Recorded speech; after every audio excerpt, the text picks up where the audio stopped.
Welcome to the Alberta Update. We are back, a first-hand look at what's happening in your province and with your government. Of course, we've been away for the summer months, but we're going to do our best to get you up to speed on everything that the government is up to. The legislature set to reconvene. We'll talk about that, of course. We have a lot to cover in this episode. We'll talk about the teacher strike with the Education and Childcare Minister, Dimitrios Nicolaitis, the new license plate for Albertans with Service Alberta, and Red Tape Reduction Minister Dale Nally. Some great economic news and job numbers reports to bring your way. But first, we're going to welcome in the Premier to chat about what's going on currently and all you've been up to in the summer months. Good day, Premier Smith. Hi, Bruce. Hey, Premier, if you'd indulge me during this interview, I know normally we talk for a few minutes. I'd like to take a little more time because there's a lot to talk about what's going on currently and also what you've been up to over the summer months. You okay with that? You bet.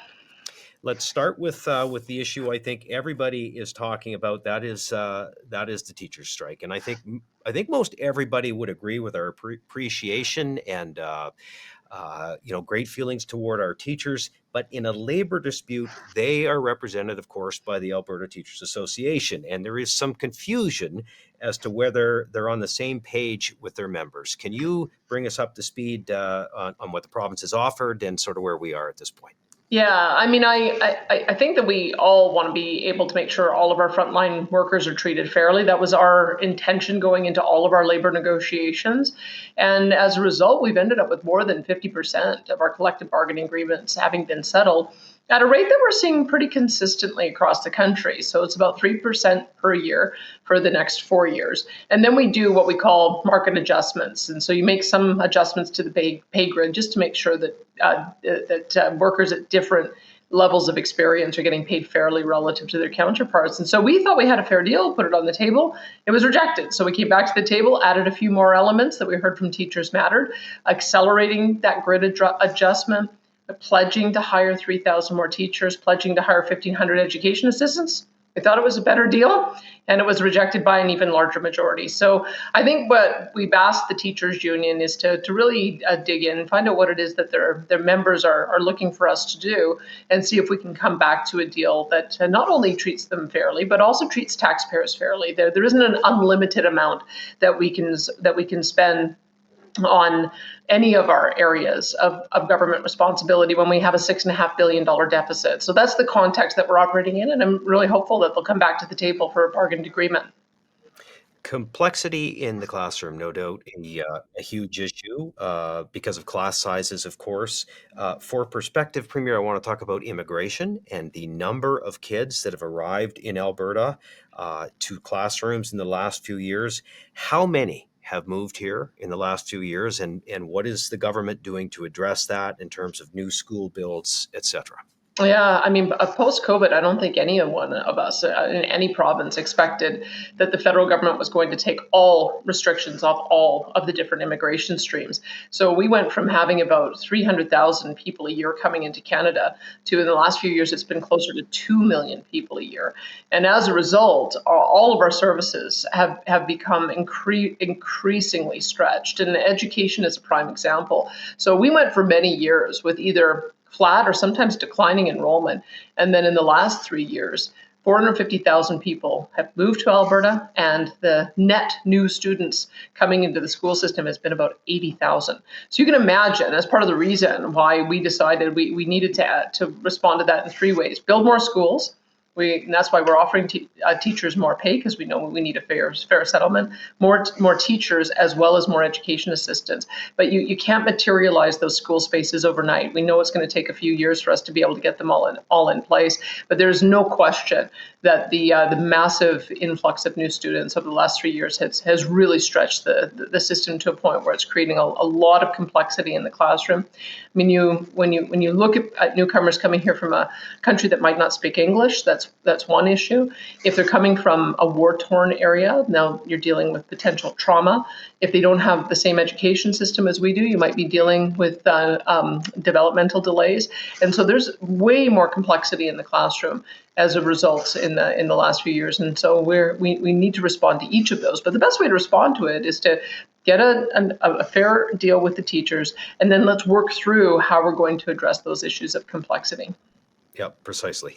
Premier, your education minister, Demetrius Nicolaitis, will be joining us here on the Alberta Update in a few minutes, and we'll talk more about this. We'll dive into some of those things you just discussed. So much else I want to ask you about, though. Prime Minister Mark Carney and potential pipelines for Alberta, in particular to the West Coast, so we can get our product to other markets, diversify our customer base. The Prime Minister has not addressed any of the 9 things that you asked him to, including the tanker ban, clean electricity, etc. He said all the right things to this point, but hasn't. What happens if he and the federal Liberals don't budge? What then? Well, I can tell you he has partially addressed one of the 9 bad laws. One of the bad laws that we knew would be impossible to implement in January of 2026 was the net zero vehicle regulations. They initially had it that we were supposed to start buying 20% of all vehicles had to be zero emissions or hybrid. And we don't even produce that many cars in Canada. So at least there was a pause on that policy, a delay of the implementation, and I hope they ultimately scrap it altogether.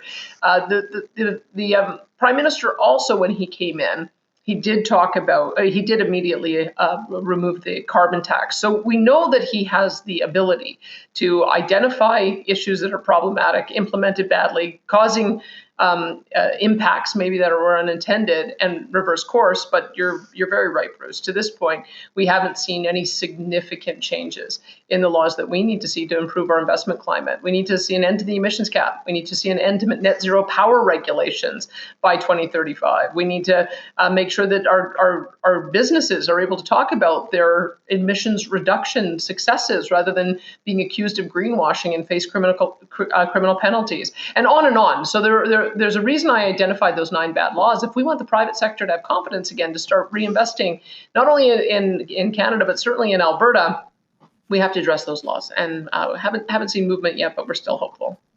Okay. Well, maybe it's a hypothetical, but what happens if he doesn't? And is there a drop dead date on this? And maybe roll into that your thoughts on Premier Eby and his objection to what we're trying to do with a pipeline to the west. What I've been working towards is, I know that the Prime Minister wants to put a new batch of projects on this major projects list of projects in the national interest by Grey Cup, which is November the 16th. So that's what we've been working towards, is having some kind of memorandum of understanding where we address the 9 bad laws and we see a commitment from the federal government for a bitumen pipeline to the West Coast, which is the best opportunity to open up new markets, as well as the Pathways Project, which would work to decarbonize the product going into the pipeline. So that's the grand bargain that we're working on. And as I say, we're working towards a Grey Cup deadline, and we'll have to do this again, and I'll tell you whether or not our hope has been dashed or whether or not we've made some progress. We're still in the middle of trying to hammer out some final details. It's looking pretty good, but I've said that before. I want to make sure that we have a firm agreement on the path forward before dancing a jig. Yeah, no, my fingers are crossed like that of many Albertans for sure. Listen, you had a very busy summer. One of the things that you did was you traveled around Alberta and you talked about Alberta's relationship with Ottawa, and you wanted to get some feedback from Albertans on the pressure points that we have, what their recommendations are in dealing with them. I know you'll be releasing details of that tour and what your findings were at some point, but can you, in general, tell us what Albertans told you? Well, let me connect it to the last conversation, because it didn't really matter whether you came from the perspective of we need to keep more tax dollars here because you care about the taxpayer side of it, or we need more dollars here because you care about having more dollars to pay for social services. The solution is the same. We're looking across the country and we're seeing every single government in dire financial straits. When we see the upcoming budget at the federal level, everyone's talking about it being a $100 billion deficit, largest we've ever had. Every single province is facing deficit. Even us this year, $6.5 billion is what we're anticipating for a deficit. Even Quebec, which receives a $13 billion transfer for equalization, is also running an $11 billion deficit. So what that is telling me is that we have so constricted our economy and our wealth creators that it's impacting our ability to pay for the programs that people care about. So if we had all 3 of the pipelines built that were well underway, Energy East, Keystone, and Northern Gateway, we'd be producing 2.5 million barrels of oil a day more. which would be about $55 billion of GDP, of which the governments get about 40% of that, and we'd have money to pay for our social programs, and the federal government would have money to pay for its priorities as well. So I think we have to make sure that we get the federal government focused on the right things, get out of our lane so that we can develop our resources, which is in line with our Constitution. And then on top of that, start pushing them back in other areas that should be provincial jurisdiction. I'd already mentioned immigration. We heard loud and clear that more people want us to take over more control over our immigration system, to realign it the way it used to be in the past with more reasonable numbers and a focus on economic migrants, as well as looking at some of the policies that have been bandied about, quite frankly, for 2 decades on the pension, on collection of personal income tax, on policing, trying to get a renegotiation around equalization so that it treats the big provinces fairly on an equal per capita basis. We got a lot of great feedback on that. We're working with the panel to digest what they heard, and we'll have some recommendations before the end of the year about what the path forward would be. But some of those ideas are going to be put to a referendum of the people. Well, we look forward to the report or whatever we release on those recommendations. I'd like to ask you one more question, and I guess it's about the upcoming session of the legislature, Mm-hmm. the speech from the throne on the 23rd. No doubt you'll be focusing on affordability for Albertans, among other things. Can you give us a sneak peek of what we might expect? When I came in after the election, that's when you normally put a throne speech forward, because then it maps out what your agenda is as a government. And we've ticked a lot of boxes over the last 2 years, and so we have to now start fresh again with a new mandate based on some of the issues that have emerged in the last couple of years. So what you'll see with the speech is that it goes through a catalog of our accomplishments and also identifies the things that we're going to continue working on as we move forward over the next 2 years, as well as some new initiatives. But we hear from Albertans the same issues. They want to make sure that we've got low taxes because that allows them to be able to address issues of affordability. They want us to fix the healthcare system, make sure that it's there for people when they need it. And they want us to, as well, make sure that we're addressing issues of public safety and mental health and addiction. And we've got some new initiatives around both of those. And there'll be a few more things in there. But I think one of the value propositions Alberta has is that we are such a strong and robust economy with entrepreneurs and innovators. And that's why so many people have wanted to move here, as they see that there's a real opportunity.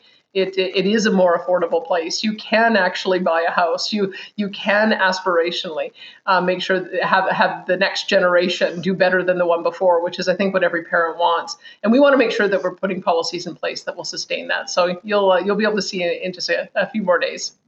Well, we look forward to talking to you more as the session goes on. We'll have you back, and we'll continue with these updates. Thank you, as always, Premier, for making time. You bet. Talk to you again. All right. There's Premier Danielle Smith, our guest, to kick off a new season of the Alberta Update. Well, the teacher strike certainly top of mind to many people in Alberta right now. So many people impacted by it. Of course, the students mostly, but the parents, the teachers, and everybody that is connected to the system somehow. So let's go back to that and invite in the Education and Childcare Minister, Demetrios Nicolaitis, for further conversation. Good day, Minister. Good day. Thanks for having me, Bruce. Yeah, let's follow up on what the premier and I were talking about. I understand, if I've got this correct, that the ATA has presented a new offer. Both the ATA and the Alberta government returning to the bargaining table this week. Can you give us an update on the status of those talks? Maybe we'll start there. Yeah, I can give you an update. I can't go into a lot of details, of course, because we are at the bargaining table and, we don't want to be bargaining in the media or talking too openly. But the ATA did provide us with a counter proposal and did come back to the bargaining table. So that was encouraging.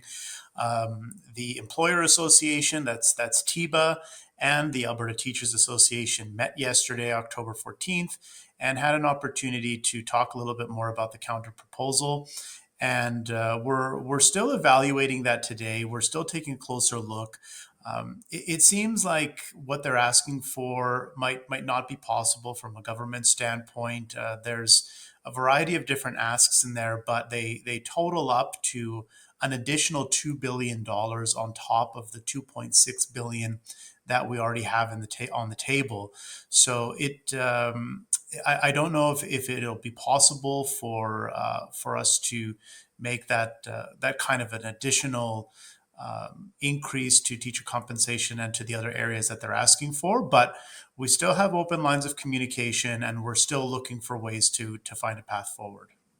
Minister, there has been a lot of talk about class sizes. There always has been, but in the last year, maybe two or three, it's been a huge issue. And a lot of that has to do with immigration and the amount of people coming to Alberta. And the Premier and I talked about that.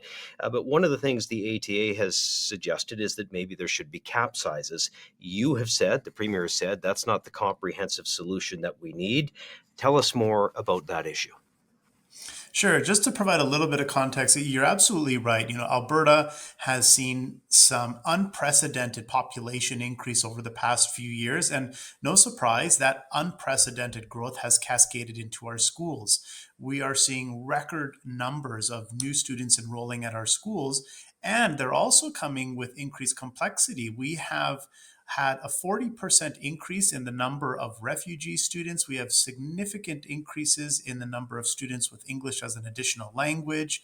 And we know that unchecked and irresponsible immigration policies by the federal Liberals are not just a problem for Alberta. I know Premier Eby in BC was talking about the challenges as well very recently. It's hitting all provinces. It's not responsible, and we're certainly feeling that pressure here in Alberta. All that being said, it's our responsibility to pull up our socks and get things done, which is why we've committed an $8.6 billion initiative to build and modernize 130 new classrooms. We're committed to hiring more teachers, more EAs to help get the job done. When it comes to class sizes, we don't want to be limited by hard numbers. We believe that giving our school divisions more flexibility and the government more flexibility to be able to manage unique circumstances is most appropriate, because a class size of 30 might be appropriate if there's no complexity in that classroom, but a class size of 20 where half of those students have a variety of different needs would of course be more challenging. So I think it's important that we take a more nuanced approach to deal with the specific issues that a school or a classroom has, so that we can give supports that the students need. Good point, and I'm glad you touched on those things. The Premier mentioned them as well. I want to ask you about what we're doing during this time frame for parents and students. For those watching, what do they need to know that resources are available from you, from the government, as we work toward a solution with the teachers? My biggest concern as Minister of Education and Childcare is making sure that students do not fall behind, and they're not adversely impacted. Of course, they are, and they will be adversely impacted by the strike. There's no two ways about it. But I did want to put some attention and energy towards efforts that could minimize the disruption as best as possible. So we've taken a number of steps. We've created a toolkit that parents can download and use to help guide additional learning at home. It's designed to pick up where students left off at the end of September. And parents can use the resources that are included in that toolkit to help provide some degree of learning. Of course, it's no substitute for in person learning in schools. But I did feel and believe that it was appropriate and necessary to have something of that nature ready. We're also providing families with $150 per week for each child under the age of 12. That's available through the parent portal, which opened yesterday on October 14th.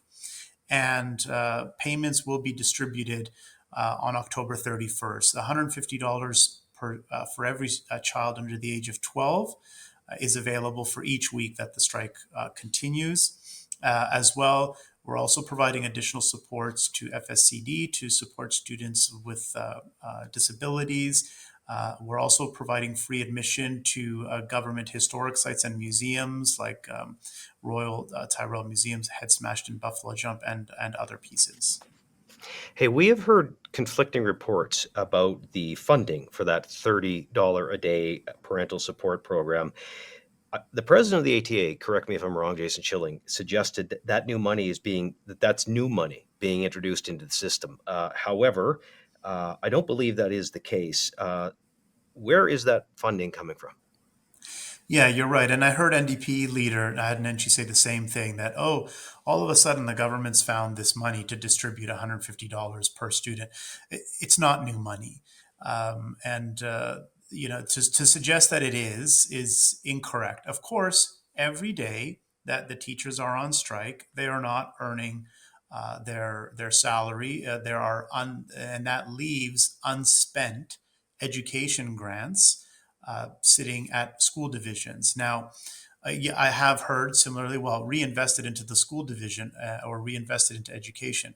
These are one-time additional costs. They can't be reinvested on an ongoing basis because, again, every day that the strike continues, additional money is added into the pot. So the money for the parent program and these other initiatives that the government is supporting is a direct result of unspent and unused education dollars that would typically be provided to provide for teacher salaries. Well, Minister, we all want to see those teachers back in the classroom sooner than later. Good luck to you and your bargaining team. Certainly to the teachers. We hope things get resolved quickly. Thanks for taking the time to talk to us. My pleasure. Thanks so much. Minister of Education and Childcare, Dimitris Nikolaitis, with us on the Alberta Update. Well, one of the stories that maybe didn't get a lot of coverage when it was released is Statistics Canada and some of its recent numbers over the summer showing a significant improvement in Alberta with decreases in violent crime, in property crime, and in vehicle theft. Calgary seeing the largest improvement, falling below the national average in crime, which is a stark contrast to where Calgary was just 5 years ago, when Calgary was above the average. Deputy Premier and Minister of Public Safety, Mike Ellis, has been spearheading the work on this. He's played a key role, of course. He has always said police presence matters, and the government will empower police to do their jobs, to keep Alberta families and to keep Alberta communities safe. Here is Minister Ellis now with his thoughts on his mandate letter from the Premier. Hi everyone, I'm Mike Ellis, Minister of Public Safety and Emergency Services for the province of Alberta. I'm very excited and honored to receive my new mandate letter from Premier Smith. I can tell you the work that we've done over the last several years has certainly yielded some extremely positive results. But I'm also excited about the new opportunities. We're obviously making sure that our new Sheriff's Police Service is going to provide a role within Alberta to augment and support all police services, to make sure communities, especially right here in rural Alberta, get the services that they need so that when somebody does call 911, we want to make sure that somebody is attending that call regardless of the uniform that they wear. And we're going to work with all police services in Alberta to make sure that that actually happens. We're also going to be looking at building a new DNA lab in the province of Alberta, and that's something that I'm really excited about, so that when cases and prosecutors need those DNA results, we'll be able to do that right here in Alberta. We also want to make sure that we provide the services to people who are lawful gun owners, because I can tell you right now, as somebody who's an experienced police officer, it's not lawful gun owners that commit crimes.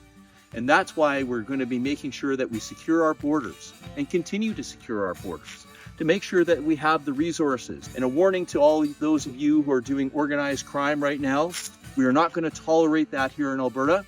Something that I can tell you, we will locate you, we will find you, and we will put you in jail.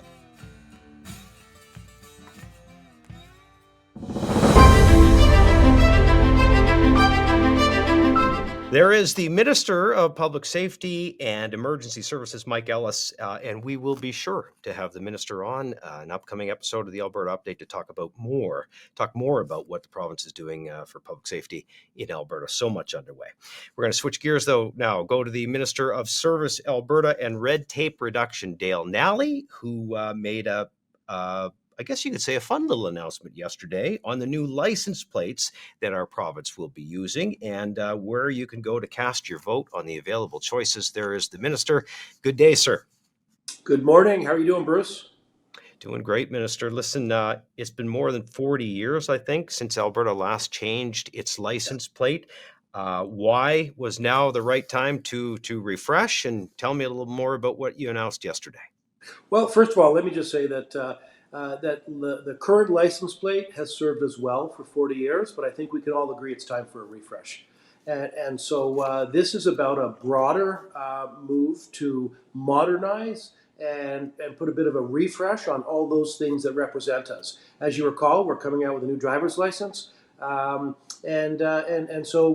coming up with a new license plate is going to be a great way for us to tell not just Albertans who we are, but the rest of the world who we are, and because it's our business card to the world. So we're quite excited about this announcement. Hey, the new plates are based on a strong and free theme. I love Yeah. that. Why is that so important? Why are you running with that? And tell us more about the designs. Well, a couple of reasons, Bruce. First of all, it's our provincial motto. It's right on our Alberta crest in Latin. It says "strong and free," and so the premier actually mentioned yesterday during our announcement she was surprised that it was never on the license plate earlier, since it has been our provincial motto. And not only that, it's not just our provincial motto. We think it accurately describes Albertans. Albertans are a proud, resilient, hardworking, entrepreneurial people that are unapologetically Albertan. And what a better way to tell people that than to say strong and free. So we think it's a great motto to put on the plate. We've got 8 potential mock-ups. These are all obviously concepts, but we think there's some great ones there. You know, there's a couple of really popular ones: Moraine Lake, Mount Lougheed. There's also some that really pull out our cowboy heritage, as well as the importance of agriculture in this province. So there's lots to choose from. We've turned it into a tournament-style voting process. So there's going to be 4 rounds, and the first one is live. All 8 license plates are live right now, and we're encouraging Albertans, go to alberta.ca/pick-a-plate and choose your favorite plate and get behind it. Okay. Anything more they need to know? You're watching right now. You're seeing the minister. You're seeing this for the first time. It's that simple. Go to the website, click on your favorite design, and then what? You weed some out and you go forward. That's right. So the first week we're going to have all 8 concepts live, and then next week we're going to go down to 4. Then we're going to go down to just 2, and then mid-November we're going to make an announcement which was the winning license plate, and it will be the one that Albertans choose. And that's what we think is so exciting, that Albertans get a chance to participate in the process. They get to decide for themselves which plate they want, and so we're trying to make it fun with a tournament-style voting process. Minister, feedback so far? I know it's pretty early. It's pretty early, but I'm getting a lot of feedback from people that say, "Oh, we like Moraine Lake," and other people are saying, "No, I like the one with the wheat fields." It's having the desired effect, which is it's engaging Albertans, and people are not shy about getting behind their favorite one and letting everybody know which one they'd like to see win. All right. Well, I won't ask you what your favorite is. I don't want you to bias what's happening. But listen, looking forward to the overall finished product and the result. Thanks for taking some time to chat with us about it, Minister. Absolutely, and don't forget to vote. There is the Minister of Service Alberta and Red Tape Reduction, Dale Nally, on the Alberta update. Well, some more positive economic news to share. Rent has fallen across Alberta, certainly compared to last year, falling by 7.2% in Alberta, an 8.7% decline in Calgary, and a 3.1% decline in Edmonton. Now, there's a lot that goes into rents, as you can probably imagine, and housing, but our Minister of Assisted Living and Social Services, Jason Nixon, has been working hard to make sure that he and the government is doing everything it can to make sure that there are more homes built in Alberta. And he had this to say about his new mandate letter from the Premier. Hi, I'm Jason Nixon, Alberta's Minister of Assisted Living and Social Services. Since the 23 election, our government has delivered real results for Albertans. We've opened navigation and support centers in Edmonton and Calgary, providing a one-stop shop for vulnerable Albertans to connect with critical supports and services. And we're getting shovels in the ground and roofs over Albertans' heads at record speeds. Alberta's leading the country in housing starts, and we're not slowing down anytime soon. This has led to rents coming down, and it means more families have safe, affordable places to call home. And we've launched Assisted Living Alberta, so Albertans can access care when and where they need it. With my new mandate, we're building on that momentum. We'll build stronger pathways to employment for Albertans with disabilities, and we'll enhance supports for families of children with complex needs. And we will work very closely with the Minister of Hospitals and Surgical Health Services to ensure patients who are no longer acute can get the care they need within the assisted living sector, freeing up hospital beds for those who need them. Through my Ministry of Assisted Living and Social Services, I'm very proud to be making life better for Albertans today and building a stronger Alberta for tomorrow.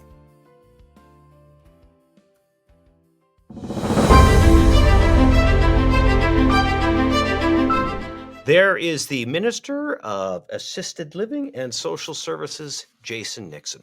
And we have one more very positive piece of economic news to share with you today. Last week, Statistics Canada released its job numbers for September, and it showed Alberta is, and to quote the chief economist, the Bank of Montreal, Douglas Porter, Alberta is in a league of its own with the single largest monthly increase in Alberta jobs on record outside of the pandemic. Alberta saw 42,000 jobs created in the month of September. BMO also projecting that Alberta will lead Canada in economic growth this year, showing that we are definitely a land of opportunity. Well, that does it for this edition of the Alberta Update, a first-hand look at what's happening in your province and with your government. You can find us on all of the socials, on YouTube and on Rumble. Please view and please share. We'll do these weekly once the legislature reconvenes. And a reminder, the speech from the throne is on Thursday, the 23rd of October. Thank you for being with us today, and we will see you again soon.